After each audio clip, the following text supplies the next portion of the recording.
the Republic declared. On the 22nd of January 1946, the frozen streets of Mehabade trembled with history.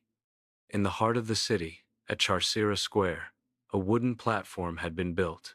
Crowds of Kurdish men, women, and children gathered, wrapped in colorful traditional garments, their breaths rising like mist into the cold air.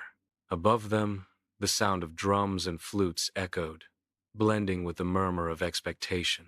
At last, Qazi Muhammad stepped forward.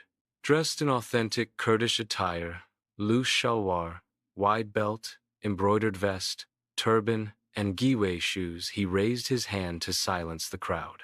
Behind him stood the Peshmerga, warriors of the nation, rifles glinting in the pale winter Sunday. Their faces were solemn, determined, their posture unbreakable. With a steady voice, Qazi Muhammad declared the birth of the Republic of Kurdistan. At that moment, the flag of Kurdistan was unfurled, its red, white, and green stripes crowned with a golden sundae. The crowd erupted in cheers, some weeping, others raising rifles to the sky. Drums rolled, rifles fired celebratory shots into the crisp air, and voices shouted in unison, "Biji Kurdistan!" The Republic had been born, not of ease, but of sacrifice.